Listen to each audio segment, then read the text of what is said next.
नमस्कार दोस्तों, आप सभी का स्वागत है। इस वीडियो में हम बात करेंगे खाद्य निरीक्षक भर्ती परीक्षा का। जैसा कि नोटिफिकेशन आ चुका है, आप सभी के लिए सुनहरा अवसर है। इसमें आप देखेंगे कि किस प्रकार से प्रश्न प्रीवियस इसमें पढ़े हैं, उसी को ध्यान में रखकर हम सभी चीज़ की तैयारी करेंगे। आप निश्चित रूप से वीडियो से जुड़े रहिए। हम सभी प्रश्नों को इस प्रकार से आपके समक्ष लेकर आए हैं जो हरिराम पटेल सर का है, जिसमें भारतीय इतिहास से 2013 में 15 प्रश्न थे, 2017 में 15 प्रश्न थे और 2017 में फिर 15 प्रश्न थे। विश्व का भूगोल और इसमें एक प्रश्न थे। 2017 में विश्व का भूगोल से 7, 2017 के 3, आर्थिक सर्वेक्षण 2, 3 था। भारतीय कला और संस्कृति का इस प्रकार से था और सामान्य विज्ञान के 10, 14 और 13 था। भौतिकी, रसायन और जीव विज्ञान के इस प्रकार के प्रश्न थे। पर्यावरण से 3 प्रश्न भी पूछे गए हैं। तो इसमें सामान्य विज्ञान से 14 प्रश्न, 13 प्रश्न पूछे गए हैं, जिनमें भौतिकी, रसायन, जीव विज्ञान के महत्वपूर्ण प्रश्न आपको देखने को मिलता है।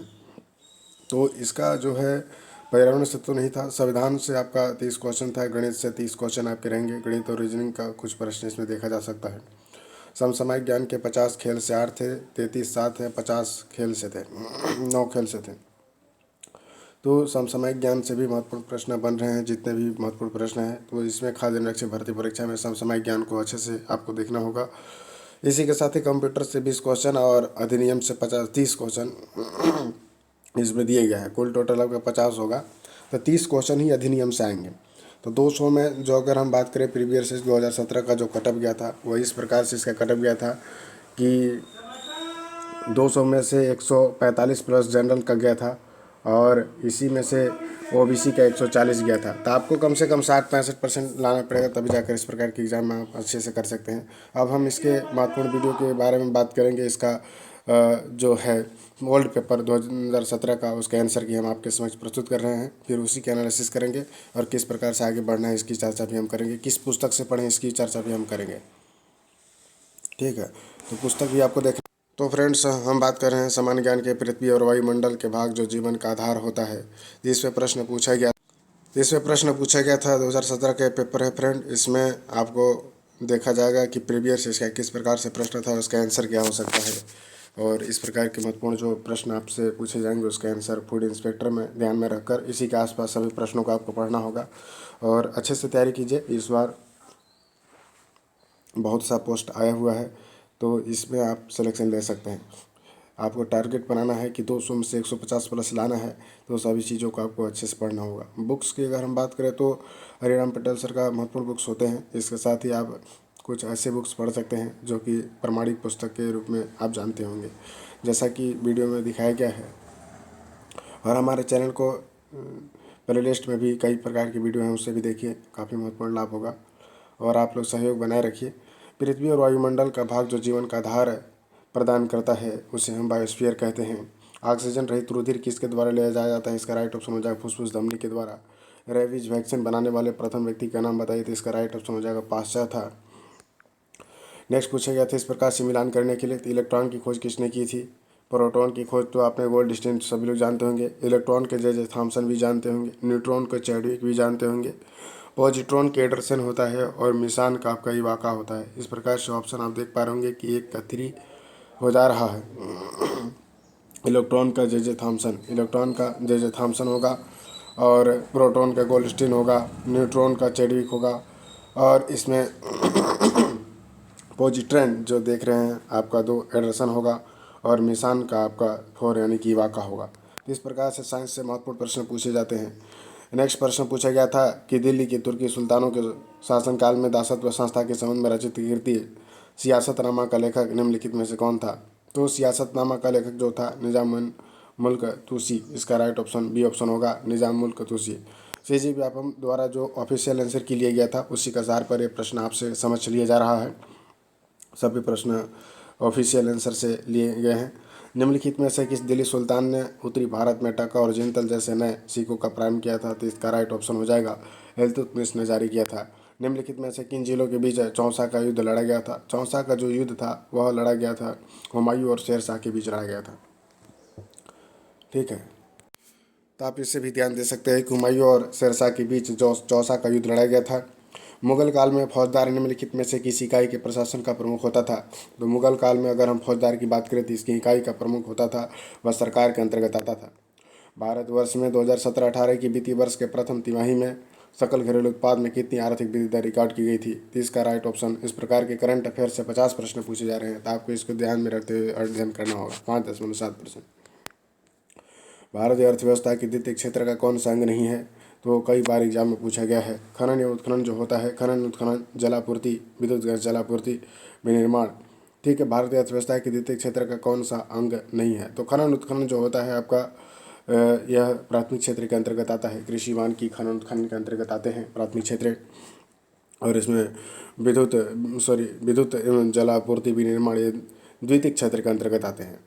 भारत सरकार द्वारा सार्वजनिक वितरण प्रणाली के अंतर्गत गरीबों को किस मूल्य पर चावल का वितरण करती है? तो सभी लोग जानते हैं कि जो गरीबों का चावल वितरण किया जाता है, तो उसका राइट ऑप्शन डी होगा, इनमें से कोई नहीं। ठीक है, इनमें से कोई नहीं, इसका ऑफिशियल आंसर में लिया गया है। इस राज्य की धान के लिए बोनस का वितरण अवधि क्या थी? तो इस करेंट अफेयर्स का क्वेश्चन था। इसी प्रकार के जो भी करेंट अफेयर्स बनते हैं राज्य से संबंधित और महत्वपूर्ण, जो इस प्रकार के कुछ धान वगैरह से, तो ऐसा ही प्रश्न पूछा जाता है। तो आपको इसको ध्यान में रखना है, और इसके आसपास जितने भी प्रश्न बन रहा है फ्रेंड, उसको आपको देखना होगा, तभी जाकर आप सिलेक्शन ले पाएंगे। नहीं तो अगर आप इधर उधर की पढ़ेंगे तो निश्चित रूप से आपका सिलेक्शन नहीं हो पाएगा। किसी ने कहा है कि सबसे बड़ा गुरु आपका जो है सिलेबस होगा। एग्ज़ाम की दृष्टि से अगर कंपटीशन में आप उतरना चाहते हैं तो जी और जान दोनों लगाना पड़ेगा। अगर आप सिलेक्शन लेना चाहते हैं तो जी और जान लगाना पड़ेगा, नहीं तो इस प्रकार के सिलेक्शन की आप कामना न करें तो अच्छा होगा। क्योंकि जीवन में एक बार ही आपको मौका मिलता है किसी भी काम करने के लिए। तो किसी ने ठीक ही कहा है कि मन की हारे हार है, मन की जीत जीत, जो मन को जीत लिया उसका बेड़ा पार है। ठीक है, तो आपको एकदम धैर्य रख के, और जैसा कि सिलेबस में दिया गया है, अपलोड करेंगे कुछ समय बाद, और कुछ अपलोड भी कर दिया गया है सिलेबस को, डिटेल सिलेबस भी इसका अपलोड किया जाएगा। सिलेबस में आपका सबसे बड़ा गुरु होगा, और जो प्रीवियस ईयर्स का प्रश्न है वो आपको मार्गदर्शन करेगा कि हम किस रास्ते से जाना है। तो जैसे ही आप सिलेबस, यानी सिलेबस आपका गाड़ी है, इसको अच्छे से एकदम प्रिपेयर करना है और अच्छे से स्टार्ट करना है और चलाना है। चलाने का मतलब आपको याद करना है अच्छे से, और प्रीवियस के जो प्रश्न आए हैं उसकी इर्द गिर्द जितने भी प्रश्न आज तक बन सकते हैं और बनने वाले हैं, उन सभी प्रश्नों को आपको देखना होगा। ठीक है, अब देखिए, भारत में 3 वर्षों के अंतर्गत ग्रामीण स्वच्छता का कवरेज क्या था? तो इसमें पूछा गया था 3 वर्षों का। अभी स्वच्छता का जो भी अवार्ड छत्तीसगढ़ को मिला हुआ है उसमें आपको सभी को पढ़ना होगा, क्योंकि इसमें पूछ ही रहा है। अवार्ड से संबंधित हो गया, अभी चुनाव हुए हैं उसमें महत्वपूर्ण रूप से जो जो चयनित हुए हैं उसके बारे में पूछ सकता है। जैसे वर्तमान में भी परिप्रेक्ष्य में क्या चीज़ चल रहा है, जो भी चीज़ें आपको महत्वपूर्ण दिख रहा है उन सभी चीज़ों को आपको देखना होगा, क्योंकि खेल कूद अवार्ड यहीं से तो प्रश्न बनता है फ्रेंड। तो हर हमेशा पूछा जाता है स्वच्छता से क्या क्या कोरोना से गाइडलाइन दिए जा रहे हैं, उन सभी चीज़ों का आपको याद करना होगा। तो इसका राइट आंसर हम नहीं बता रहे हैं, क्योंकि ये करंट अफेयर्स का है, तो करंट अफेयर्स की चीज़ों को हम थोड़ा सा इग्नोर करते हुए चल रहे हैं। लेकिन हम थोड़ा सा आपको बताते हुए चलते हैं कि क्या क्या चीज़ें आने वाले समय में आपके लिए लाभदायी हो सकता है। ठीक है, अब देखिए, भारत में बेरोजगारी दर अत्यधिक महत्वपूर्ण है। अभी कल ही इसका आया है कि छत्तीसगढ़ पूरे देश में चौथा स्थान पर है बेरोजगारी दर। 1.5% मात्र छत्तीसगढ़ में बेरोजगार है। तो समझ सकते हैं, बेरोजगारी दर से पूछेगा, क्योंकि सभी और चर्चा के विषय बना हुआ है। छत्तीसगढ़ में बेरोजगारी दर बहुत ही कम है, यानी कि देश का बेरोजगारी दर जो है 7.5% है। वर्तमान में बेरोजगारी दर छत्तीसगढ़ में 1.5% है, यानी 1.5% है, यानी सबसे कम, यानी चौथा स्थान प्राप्त किया है। तो पूछा जा सकता है कि बेरोजगारी दर वर्तमान में छत्तीसगढ़ का कितना है, क्योंकि इतना फेमस होने के बावजूद इन सभी योजनाओं को जरूर पूछेगा। ठीक है, तो यहाँ से आपको ये क्या सीख लेना है कि भारत में बेरोजगारी दर से जितने भी क्वेश्चन बन सकते हैं, जितने भी आने वाले जितने प्रश्न आज तक बने हुए हैं, उन सभी को अनसॉल्व पेपर या सॉल्व पेपर के माध्यम से हम देखेंगे, और कुछ टेस्ट सीरीज हम लगाएंगे। सेम टाइम में सेम क्वेश्चनों को अगर आप करते हैं तो वहाँ पर क्या होता है कि एक एक प्रश्न का बहुत बड़ा महत्व होता है। एक एक प्रश्न आपका बहुत कीमती है, एक एक मिनट बहुत कीमती है। कंपटीशन की दुनिया में एक एक मिनट का इतना महत्व होता है कि आप यदि एक नंबर से चूकते हैं तो लगभग 10 से 15 लोगों के पीछे आप लाइन लगाते हैं। आपको अच्छा लगेगा कि 10 से 15 लोगों के पीछे आपको ढकेल दिया जाएगा सीधा। यदि आप लाइन में कहीं पर हैं, एक नंबर यदि आपका चूक होता है किसी भी कारण से, यदि आप नहीं पढ़ते हैं तो, यदि आप ध्यान नहीं देते हैं तो, सीरियसली आपने वहाँ पर अटेम्प्ट नहीं किया, ए लगाना था बी लगाया, तो यदि एक नंबर भी यदि चूकते हैं, एक नंबर भी अगर कहीं पर माइनस मार्किंग आपको हो जाता है, तो 15 लोगों के पीछे आपको लाइन में ढकेल दिया जाएगा, सीधे ढकेल दिया जाएगा, धक्का दे दिया जाएगा। ये आपको विश्वास होना चाहिए। आपको जीव से और जान से दोनों से पढ़ना होगा, तभी जाकर इस प्रकार के एग्जाम में अच्छा कर पाएंगे। ठीक है, हम आपको चेतावनी दे रहे हैं कि यदि इस बार अगर आपका अच्छे से नहीं बना तो हो सकता है कि आने वाले समय में आपका बहुत ही बुरे दिन आने वाले हैं। ठीक है, यदि अच्छे दिन की आप कामना करते हैं तो निश्चित रूप से जी और जान दोनों लगाना होगा और अच्छे से अध्ययन करना होगा। ठीक है, तो इस प्रकार के महत्वपूर्ण वीडियो के लिए हमारे चैनल को लाइक कीजिए, शेयर कीजिए। हम आपका मार्गदर्शन करते रहेंगे जितना संभव हो सकता है। इसका राइट ऑप्शन देखिए आपका सी होगा, दैनिक स्थिति बेरोजगारी दर। दूसरा पूछा है संविधान से प्रश्न बन रहा है, निश्चित रूप से बन रहा है। जो भी चीज़ें संविधान में अभी वर्तमान समय में चल रही होती है उससे रिलेटेड प्रश्न ही बनते हैं संविधान में। मान लीजिए कोई संशोधन हो रहा है तो वहाँ से प्रश्न बन जा रहा है। जैसा कि इसका आपने आंसर सोच लिया होगा, जैसा कि संविधान को थोड़ा सा अब क्या है कि डिटेल पढ़ने की आवश्यकता है। डिटेल प्लस फैक्ट दोनों अब पूछा जा रहा है। ऐसा नहीं है कि केवल फैक्ट पूछा जाए, डिटेल पूछा जाएगा। यदि दोनों में आपको देखिए कठिन प्रश्न तो बनाना ही नहीं है, सरल और मीडियम को आपको टारगेट करना है। जैसा कि आप किसी भी एग्जाम में आप सिलेक्शन लेना चाहते हैं तो 60+ आना चाहिए, 60+% आना चाहिए। यानी कि 100 प्रश्न में आपको 60 क्वेश्चन सही होना चाहिए, 150 में आपका 90 से 100 प्रश्न सही होना चाहिए और 200 में कम से कम 150 से 40 प्रश्न सही होना चाहिए। तभी आपका टॉप 10 में आएंगे और सिलेक्शन ले पाएंगे। क्योंकि पोस्ट देखिए उस प्रकार से नहीं है कि 200-300 पोस्ट आ रहे हैं, 100-200 पोस्ट आते हैं, जिसमें से कैटेगरी वाइज भी बहुत सारा इसमें हो रहता है। आपने इसका आंसर सोच लिया होगा, इसका राइट ऑप्शन डी होगा। जैसा कि आप सभी लोग जानते होंगे कि नागरिकता से संबंधित जो विधान होता है उसमें साधारण बहुमत से भी क्या किया जाता है, आपका परिवर्तन किया जा सकता है। मौलिक अधिकार तो जानते ही होंगे कि सबसे महत्वपूर्ण अधिकार होता है संविधान का 2/3 बहुमत से होना चाहिए, और नागरिकता का हमने बताया साधारण बहुमत से। राष्ट्रपति का निर्वाचन संबंधित 2/3 बहुमत से होगा, और गणतंत्रीय स्वरूप से संबंधित तो बंद कोई प्रावधान नहीं किया गया है कि इसमें क्या किया जाएगा। ठीक है, जैसा कि इसमें बताया गया है। अब देखिए विधानसभा के परिषद उपसभापति अपने पद से, तो जिस प्रकार से उस समय विधान परिषद का पूछा गया था, इसलिए कि विधानसभा का 2017 में आसपास चुनाव था। अभी चुनाव होने वाले हैं, बहुत सारे राज्यों में चुनाव हो रहा है, तो हो सकता है कि इस प्रकार के प्रश्न रिपीट हो सकते हैं, क्योंकि चुनाव से संबंधित प्रश्न बनते हैं। जैसा कि करंट अफेयर्स में भी वर्तमान में चल रहा है, जैसा कि आप सभी लोग जानते होंगे।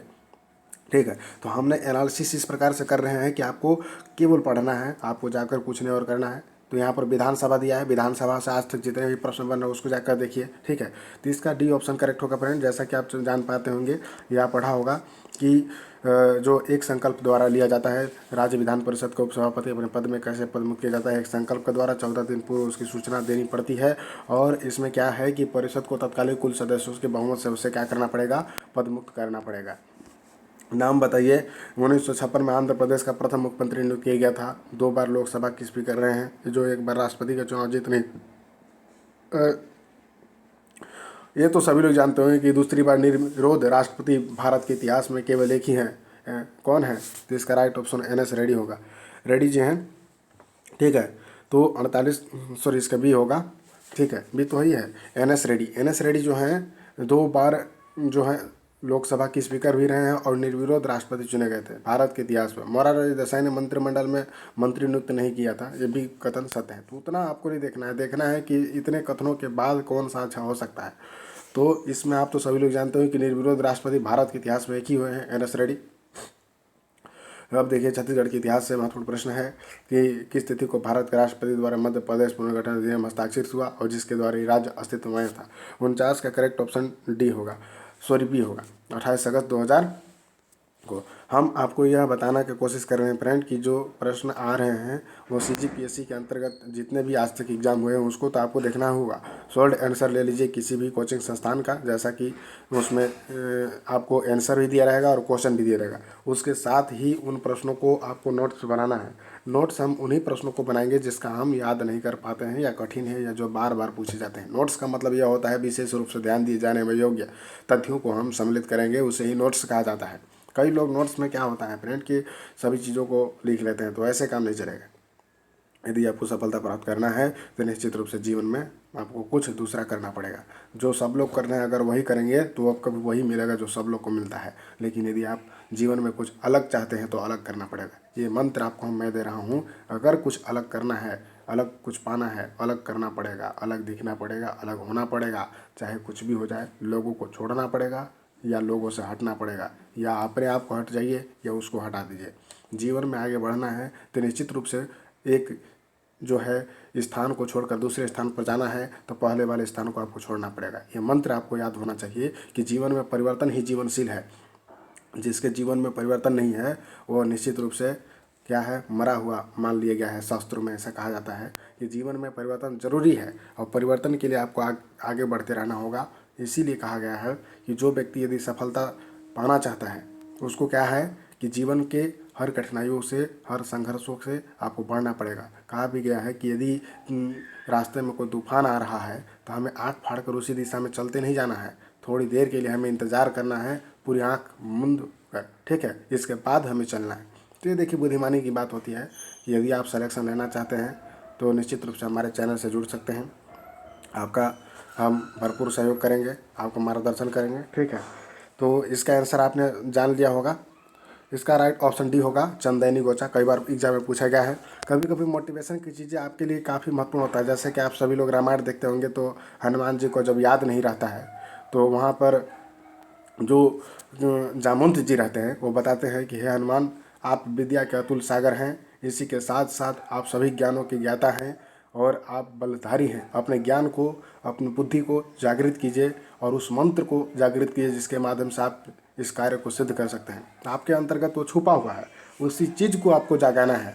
जो चीज़ें आपके अंतर्गत अभी सुसुप्त अवस्था में है उसको आपको क्या करना है, जगाना है। तभी जाकर इस प्रकार के सवालों का आंसर आप निर्भीकता के साथ दे सकते हैं। तो भरथरी का तो सभी लोग जानते होंगे। इसका 51 का बी ऑप्शन होगा, यानी कि लोकगीत होगा। राज उत्सव का जो रामलीला का मंचन किया गया था, वर्तमान में भी 43वें जो लोक महोत्सव हुआ है उसका भी प्रश्न बन सकता है और आने वाले समय में जरूर बनेगा, क्योंकि जितने भी महोत्सव हो रहे हैं उसको तो पूछा ही जाता है। 42 का ए ऑप्शन इसका करेक्ट होगा। इंडोनेशिया में रामलीला का मंचन उस समय किया गया था। चक्रधर सम्मान से पूछा गया है। आप लोग कमेंट करके बताइए कि वर्तमान समय में चक्रधर सम्मान कितने क्रम का बना हुआ है। 33वां का इसका राइट ऑप्शन सी होगा, ठीक है, राजकमल नायक द्वारा। और डीआरडीओ ने नाग मिसाइल का परीक्षण कहाँ से किया गया था, तो 55 का बी ऑप्शन इसमें होगा फ्रेंड। तो इस प्रकार के जो भी मिसाइल परीक्षण अभी वर्तमान में भी किए जा रहे हैं उसको भी आपको देखना होगा, तभी जाकर इस प्रकार के। डोकलाम विवाद तो सभी लोग जानते होंगे, आपका अरुणाचल प्रदेश फेमस है, डोकलाम क्षेत्र में स्थित है। संघाई मास्टर की किताब जो है राफेल नडाल को 2017 का मिला था। अभी वर्तमान में राफेल नडाल भी काफ़ी अच्छा प्रदर्शन किया है, उसके बारे में पूछा जा सकता है। रॉबर्ट को नागरिकता दिया गया था, सोफिया को, सऊदी अरब को आपने जाना होगा। 2017 में चुनाव जितने भी जीतने वाले इंटरनेशनल भी पूछा जाएगा फ्रेंड, तो इसमें आपको जानते होंगे कि शिंजो आबे जापान के महत्वपूर्ण थे, ठीक है। नोबेल पुरस्कार सम्मानित रिचर्ड थेलर निम्नलिखित में से कौन से, तो इसका राइट ऑप्शन हो जाएगा रिचर्ड जो थेलर थे। इनका राइट आंसर क्या होगा, तो संघाई जो है इसमें मिसाइल परीक्षण को तो हमने बता दिया है, रिचर्ड टेन को बता दिया, चक्रधर सम्मान को हमने बताया है, रॉबर्ट नागरिकता और आम चुनाव रिचर्ड जो है इसका राइट ऑप्शन बी होगा, यानी कि अर्थशास्त्री थे। तो नोबेल पुरस्कार से भी पूछा जाता है, तो अभी वर्तमान में नोबेल पुरस्कार दिया गया है, आने वाले समय में दिए जाएंगे, तो उसको आपको देखना पड़ेगा। और जितने भी पुरस्कार जैसे कि भारत द्वारा दिया जा रहा है उसको भी आपको देखना पड़ेगा। संस्कृत उत्सव इंडिया बाइनियल आयोजन कहाँ पर किया गया था, तो इसका राइट ऑप्शन मिस्र में किया गया था। 19वां ऑस्कर फिल्म पुरस्कार मूनलाइट को दिया गया था। अभी भी ऑस्कर को लिए किसे चुना गया है, छत्तीसगढ़ के महत्वपूर्ण फिल्म का वो है, क्या है, अभी इनाम मिला है, कई बार इसको पूछ लिया है, बुलंद कांदा, ठीक है। गिरौदपुरी धाम एशिया का राष्ट्रीय अभयारण्य, ये सभी प्रश्न तो आप लोग जानते ही होंगे, ठीक है ना। तो इसका राइट ऑप्शन अचानक मारा है, लेकिन इसे विलोपित किया गया था उस समय के एग्जामिनर के द्वारा। और गिरौदपुरी तो 27वीं पंथी सभी लोग जानते होंगे, कौन सा कथन इसमें 65 का है, जिसका राइट ऑप्शन गलत पूछा गया था। तो इसका राइट ऑप्शन हो जाएगा कि भारत में अधिकांश भाषा पर्वतकृत होती है, ये भी कथन सत्य है, और खाड़ी के देश अधिकांश भागों में वर्षा करती है, भी सत्य है, भी सत्य है। लेकिन इसमें ग्रीष्म काल में हवाएं स्थल से सागर की ओर चलती हैं, तो गलत है, स्थल से सागर की ओर नहीं, सागर से स्थल की ओर चलती है, बिल्कुल करेक्ट होता। लेकिन यहाँ पर उल्टा दिया है, इस प्रकार से इस प्रश्न गलत हो जाता है। एशिया का पुरुष हॉकी प्रतियोगिता 2017 में आयोजित किया गया था, आप सब लोग जानते होंगे कि इसका राइट ऑप्शन क्या था। इसका राइट ऑप्शन जो था आपका, इसका राइट ऑप्शन था आपका, इससे भी विलोपित किया गया है क्या, इससे राइट ऑप्शन बी होगा, भारत ही था, भारत ही था, आपको याद रखना चाहिए। श्री कादम्बरी जो थे बैडमिंटन से संबंधित थे। फीफा 17 के जो भाग लेने वाले टीमों की संख्या थी 24 था। तो आपसे हम फिर नेक्स्ट वीडियो में मिलते हैं इसी प्रकार की महत्वपूर्ण जानकारी के साथ। जय हिंद, जय भारत, जय छत्तीसगढ़। प्लीज़ लाइक कीजिएगा, एक लाइक कीजिएगा, एक शेयर दीजिएगा, आपसे निवेदन है, कृपया निवेदन है। Thank you.